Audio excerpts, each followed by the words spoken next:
ನಮಸ್ತೆ ಎಲ್ಲರಿಗೂ. ಸಮಸ್ತ ನಾಡಿನ ಜನತೆಗೆ ಸಂಕ್ರಾಂತಿ ಹಬ್ಬದ ಶುಭಾಶಯಗಳು.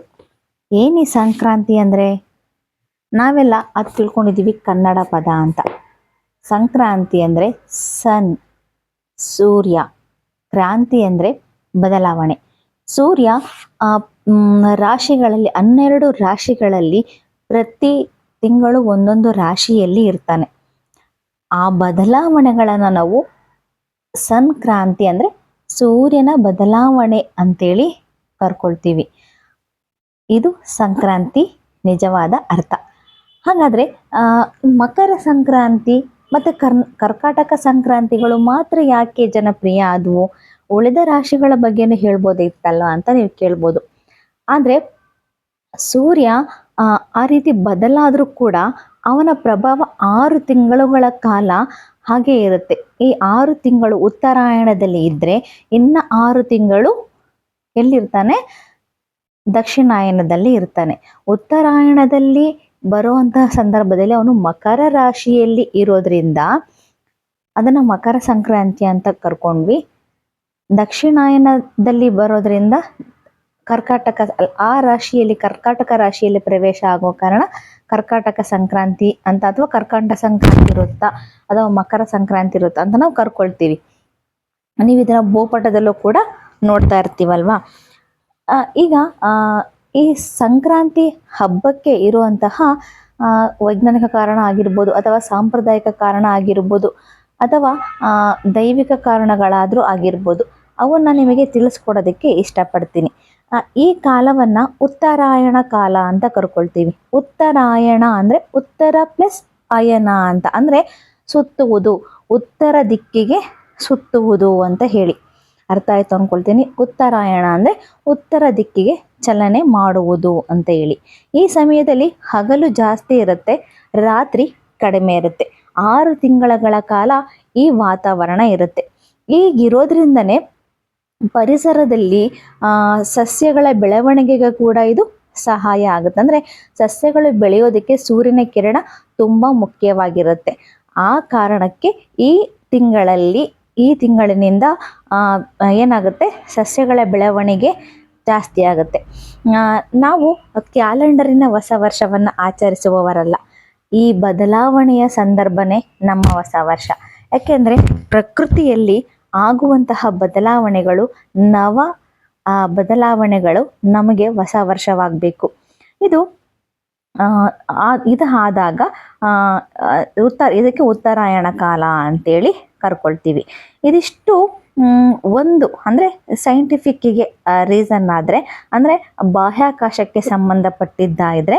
ಇನ್ನು ಪುರಾಣ ಕಾಲದಲ್ಲಿ ಹಲವಾರು ಕಥೆಗಳನ್ನು ನಾವು ಹೇಳ್ತೀವಿ. ಈ ಪುರಾಣ ಕಾಲದಲ್ಲಿ ಶ್ರೀರಾಮ ರಾವಣನನ್ನು ಸಂಹಾರ ಮಾಡಿ ಸೀತೆಯನ್ನು ಕರ್ಕೊಂಬಂದಿದ್ದು ಇದೇ ಕಾಲದಲ್ಲಿ. ಭೀಷ್ಮಾಚಾರ್ಯರು ತಮ್ಮ ದೇಹ ತ್ಯಾಗವನ್ನು ಮಾಡಿದ್ದು ಇದೇ ಕಾಲದಲ್ಲಿ ಅಂತ ಕೂಡ ಹೇಳ್ತೀವಿ. ಮಕರ ಸಂಕ್ರಾಂತಿ ದಿನ ಸ್ವರ್ಗದ ಬಾಗಿಲು ತೆರೆಯುತ್ತೆ. ಅಂದರೆ ಆಮೇಲೆ ಕರ್ಕಾಟಕ ಸಂಕ್ರಾಂತಿ ದಿನ ಸ್ವರ್ಗದ ಬಾಗಿಲು ಮುಚ್ಚಿರುತ್ತೆ ಅಂತ ಹೇಳ್ತಾರೆ. ಅಂದರೆ ಇಲ್ಲಿ ಧನಸ್ಸು ರಾಶಿಯಿಂದ ಮಕರ ರಾಶಿಗೆ ಸೂರ್ಯನ ಚಲನೆಯಾಗುತ್ತೆ. ಇನ್ನೂ ಒಂದು ಕಾರಣ ಹೇಳ್ತೀನಿ ನೋಡಿ. ಇಲ್ಲಿ ಧನಸ್ಸು ರಾಶಿಯಿಂದ ಸೂರ್ಯ ಮಕರ ಸಂಕ್ರಾಂತಿಗೆ ಮಕರ ರಾಶಿಗೆ ಹೋಗ್ತಾರೆ. ಮಕರ ರಾಶಿಯ ಅಧಿಪತಿ ಶನಿ. ಸೂರ್ಯ ಮತ್ತು ಶನಿದೇವ ತಂದೆ ಮಗ. ಇವರಿಬ್ಬರ ಮಧ್ಯೆ ಅಷ್ಟು ಸಾಮರಸ್ಯ ಇಲ್ಲ ಅಂದರೂ ಕೂಡ ಒಂದು ತಿಂಗಳುಗಳ ಕಾಲ ಇಬ್ಬರು ಒಟ್ಟಿಗೆ ಇರುವಂತಹ ಸಮಯ ಇದಾಗಿರುತ್ತೆ. ಇದು ಕೂಡ ಒಂದು ಬಾಹ್ಯಾಕಾಶದಲ್ಲಿ ಅಥವಾ ರಾಶಿ ಚಕ್ರದಲ್ಲಿ ಆಗುವಂತಹ ಬದಲಾವಣೆ ಅಂತ ನಾವು ಹೇಳ್ಬೋದು. ಇನ್ನು ಇದಕ್ಕೊಂದು ಹಂಗಾದ್ರೆ ಇಲ್ಲಿ ಎಳ್ಳು ಬೆಲ್ಲವನ್ನು ಯಾಕೆ ಬೀರ್ತೀವಿ ಅಂತ ನೀವು ಕೇಳಿದ್ದೀರ. ಇದಕ್ಕೊಂದು ಕತೆ ಇದೆ. ಪುರಾಣ ಕಾಲದಲ್ಲಿ ತಿಲಾಸುರ ಎಂಬ ರಾಕ್ಷಸ ಬ್ರಹ್ಮದೇವನಿಂದ ವರವನ್ನು ಪಡ್ಕೊಂಡು ಏನು ಮಾಡ್ತಿರ್ತಾನೆ? ಹಿಂಸೆಗಳನ್ನು ಮಾಡ್ತಾ ಇರ್ತಾನೆ. ಆವಾಗ ಸೂರ್ಯದೇವ ಏನು ಮಾಡ್ತಾನೆ? ಮಕರ ಮತ್ತು ಕರ್ಕಾಟಗಳನ್ನು ಕಳಿಸ್ಬಿಟ್ಟು ಅವನನ್ನು ಸಂಹಾರ ಮಾಡೋದಕ್ಕೆ ಹೇಳ್ತಾನೆ. ಆಗ ಮಕರ ತನ್ನ ಚೂಪಾದ ಹಲ್ಲುಗಳಿಂದ ಆ ರಾಕ್ಷಸನ್ನ ಇರಿದು ಕೊಂದು ಹಾಕುತ್ತೆ. ಹಾಗೆ ಕೊಂದು ಹಾಕಿದಾಗ ಅವನ ದೇಹದಿಂದ ಎಳ್ಳು ಅತಿ ಹೆಚ್ಚು ಎಳ್ಳು ಹೊರ ಬರುತ್ತೆ. ಆವಾಗ ಹೇಳ್ತಾರೆ ಈ ಮಕರ ಹೇಳ್ತಾರೆ ಅವಾಗ ಎಳ್ಳು ಹೊರಗಡೆ ಬಂದಾಗ ಈ ದಿನ ನಿನ್ನ ಎಳ್ಳುವನ್ನ ಅಂದ್ರೆ ಎಳ್ಳನ್ನ ಪೂಜೆ ಮಾಡುವಂತಹ ದಿನ ಇದಾಗ್ಲಿ ಅಂತ ಹೇಳ್ಬಿಟ್ಟು ಇದು ಕೂಡ ಒಂದು ಕತೆ ಇದೆ. ಇದಲ್ದಲೇ ಮತ್ತೆ ಹಲವಾರು ಕಥೆಗಳನ್ನ ನಾವು ಕೇಳ್ತೀವಿ. ಇಲ್ಲಿ ನಾವು ಹಲವಾರು ಸಂಪ್ರದಾಯಗಳನ್ನ ಆಚರಿಸ್ತೀವಿ.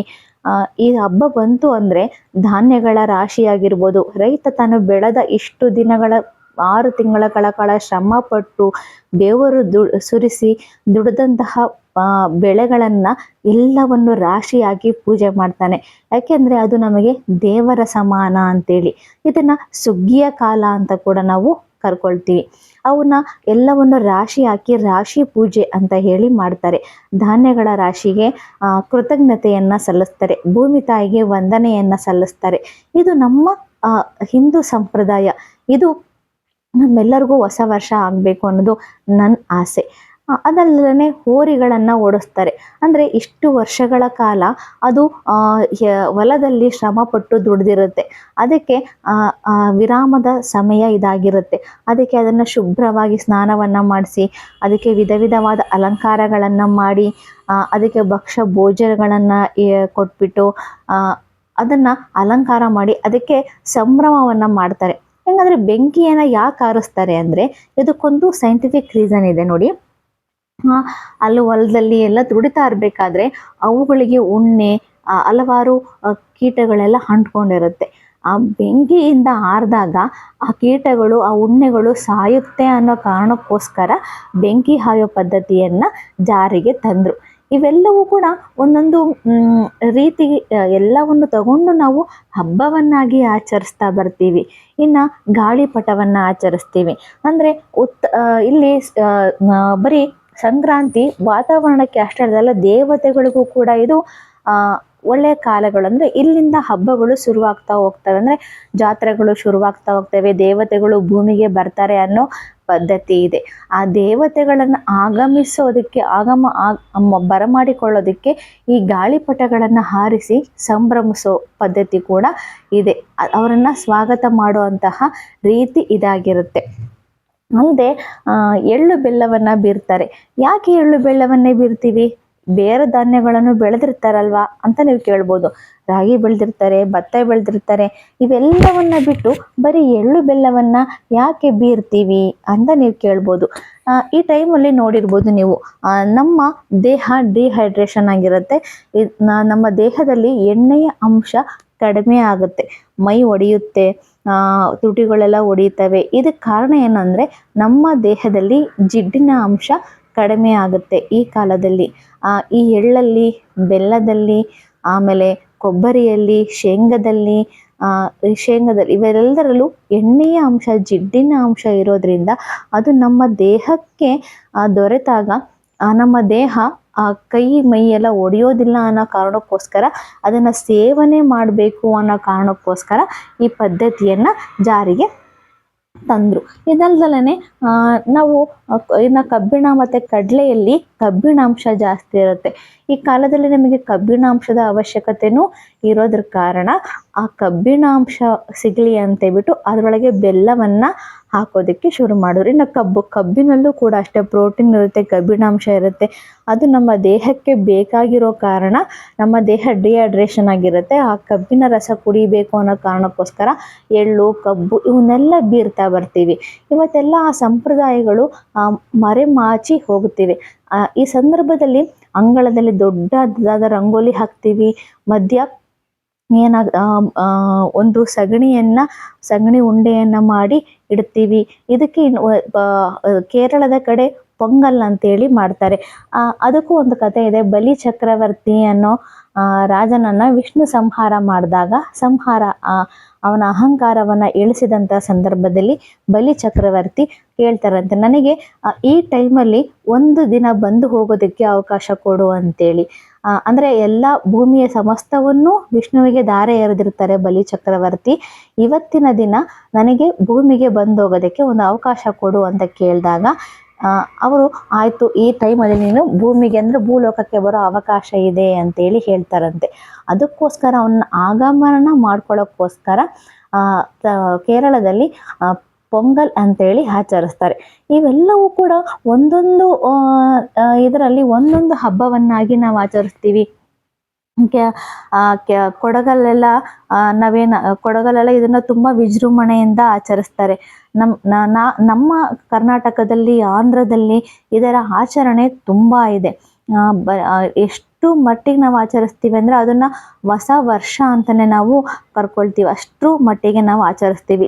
ಆಂಧ್ರ ಪ್ರದೇಶದಲ್ಲಿ ಪೆದ್ದ ಪಂಡುಗ ಅಂತ ಕರ್ಕೊಳ್ತೀವಿ, ತೆಲಂಗಾಣದಲ್ಲಿ ಮಕರ ಸಂಕ್ರಾಂತಿ ಅಂತ ಕರ್ಕೊಳ್ತೀವಿ, ಹಿಮಾಚಲ ಪ್ರದೇಶದಲ್ಲಿ ಮಾಂಗ್ಜಿ ಸಾಂಜಿ ಅಥವಾ ಮಗರ ಸಾಜ ಅಂತ ಕರ್ಕೊಳ್ತೀವಿ, ಗುಜರಾತ್ನಲ್ಲಿ ಉತ್ತರಾಯಣ ಕಾಲ ಅಂತ ಕರ್ಕೊಳ್ತೀವಿ, ಹರಿಯಾಣದಲ್ಲಿ ಮಾಂಗಿ ಅಂತ ಕರ್ಕೊಳ್ತೀವಿ, ತಮಿಳ್ನಾಡಲ್ಲಿ ಪೊಂಗಲ್ ಅಂತ ಕರ್ಕೊಳ್ತೀವಿ, ಕರ್ನಾಟಕದಲ್ಲಿ ಸುಗ್ಗಿ ಅಂತ ಕರ್ಕೊಳ್ತೀವಿ, ಮಹಾರಾಷ್ಟ್ರದಲ್ಲೂ ಮಕರ ಸಂಕ್ರಾಂತಿ, ಒಡಿಸ್ಸಾದಲ್ಲಿ ಮಕರ ಸಂಕ್ರಾಂತಿ, ಪಂಜಾಬ್ನಲ್ಲಿ ಮಾಂಗಿ, ಕೇರಳದಲ್ಲಿ ಮಕರ ಬೆಳಕು, ತ್ರಿಪುರದಲ್ಲಿ ಪೌಷ್ ಸಂಕ್ರಾಂತಿ ಅಂತ ಕರ್ಕೊಳ್ತೀವಿ, ಒಡಿಸ್ಸಾದಲ್ಲೂ ಮಕರ ಸಂಕ್ರಾಂತಿ ಅಂತ ಕರ್ಕೊಳ್ತೀವಿ, ಉತ್ತರ ಪ್ರದೇಶದಲ್ಲಿ ಕಿಚೇರಿ ಅಂತ ಕರ್ಕೊಳ್ತೀವಿ, ಪಶ್ಚಿಮ ಬಂಗಾಳದಲ್ಲಿ ಪೌಷ್ ಸಂಕ್ರಾಂತಿ ಅಂತ ಕರ್ಕೊಳ್ತೀವಿ, ಬಿಹಾರದಲ್ಲಿ ದಹಿಚುರ ಅಥವಾ ತಿಲ್ ಸಕ್ರಾತ್ ಅಂತ ಕರ್ಕೊಳ್ತೀವಿ. ಹೀಗೆ ಒಂದೊಂದು ಕಡೆ ಒಂದೊಂದು ವಿಧವಾಗಿ ಇದನ್ನು ಆಚರಿಸ್ತಾ ಬರ್ತೀವಿ. ಇದಕ್ಕೆ ತನ್ನದೇ ಆದ ವಿಶೇಷತೆ ಇದೆ ಈ ಹಬ್ಬಕ್ಕೆ. ಈ ಸಂಕ್ರಾಂತಿ ಹಬ್ಬದಿಂದನೇ ನಮ್ಮ ಹಬ್ಬಗಳು ಶುರುವಾಗ್ತವೆ, ದೇವತೆಗಳು ಭೂಮಿಗೆ ಬರ್ತಾರೆ.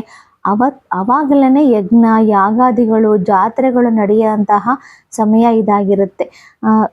ವಿಶೇಷವಾಗಿ ಹುಲಿ ವೇಷಗಳಾಗಿರ್ಬೋದು, ಕೇರಳದಲ್ಲಿ ಹುಲಿ ವೇಷ, ಯಕ್ಷಗಾನ, ಕೇರಳದ ನೃತ್ಯಗಳನ್ನು ಮಾಡ್ತಾರೆ. ಎಲ್ಲವೂ ಕೂಡ ಚಂದವಾಗಿ ನಡೆಯುತ್ತೆ. ಅಲ್ಲಿ ಓಣಂ ಅಂತೇಳಿ ಆಚರಿಸ್ತಾರೆ. ಅಂದರೆ 4ರಿಂದ 10 ದಿನಗಳ ಕಾಲ ಈ ಹಬ್ಬವನ್ನು ಅಲ್ಲಿ ಆಚರಿಸ್ತಾ ಬರ್ತಾರೆ. ವಿವಿಧವಾದ ಭಕ್ಷ್ಯ ಭೋಜನಗಳನ್ನು ಮಾಡ್ತಾರೆ. ತುಂಬ ಚಂದವಾಗಿ ಅಲ್ಲಿ ಹಬ್ಬಗಳನ್ನು ಮಾಡ್ತಾರೆ. ಇದು ಬರೀ ಸೂರ್ಯನ ಬದಲಾವಣೆ ಆಗದಲೇ ನಮ್ಮ ದೇಹದ ಮೇಲೆ ಮತ್ತು ನಮ್ಮ ಪರಿಸರದ ಮೇಲೂ ಕೂಡ ಬದಲಾವಣೆಯನ್ನು ತರುತ್ತೆ ಈ ಹಬ್ಬ. ಈ ಹಬ್ಬವನ್ನು ಆಚರಿಸ್ಬೇಕು, ಆನಂದಿಸ್ಬೇಕು. ನಾವು ಚಿಕ್ಕವರಿದ್ದಾಗೆಲ್ಲ ಪ್ಯಾಕೆಟಲ್ಲಿ ಎಳ್ಳುಗಳನ್ನು ಮಾಡಿ ಮನೆಗೆ ಬೀರ್ತಾ ಇದ್ವಿ. ಇವತ್ತು ಆ ಸಂಪ್ರದಾಯ ಸಂಪೂರ್ಣವಾಗಿ ಮರೆಯಾಗೋಗಿದೆ. ಕಾರಣ ಆಧುನಿಕತೆ. ಈ ಆಧುನಿಕತೆಯಿಂದ ಹಬ್ಬಗಳಿಂದ ಮನುಷ್ಯ ದೂರ ಉಳಿತಾ ಇದ್ದಾನೆ. ದಯಮಾಡಿ ಹೇಳ್ತಾ ಇದ್ದೀನಿ, ಆಧುನಿಕತೆ ಬೇಕು, ಆದರೆ ನಮ್ಮ ಸಂಪ್ರದಾಯವನ್ನು ಕೊಂದುಕೊಳ್ಳುವಷ್ಟು ಆಧುನಿಕತೆ ಬೇಡ ಅನ್ನೋದು ನನ್ನ ಅನಿಸಿಕೆ. ಇಲ್ಲಿ ಒಂದು ಸ್ವಲ್ಪ ಮಾಹಿತಿ, ನನಗೆ ತಿಳಿದಂತಹ ಮಾಹಿತಿಯನ್ನು ಕೊಟ್ಟಿದ್ದೀನಿ. ಇದು ನಿಮಗೆ ಇಷ್ಟ ಆಗಿದ್ದಲ್ಲಿ ಲೈಕ್ ಮಾಡಿ, ಶೇರ್ ಮಾಡಿ, ಸಬ್ಸ್ಕ್ರೈಬ್ ಮಾಡಿ. ಧನ್ಯವಾದಗಳು.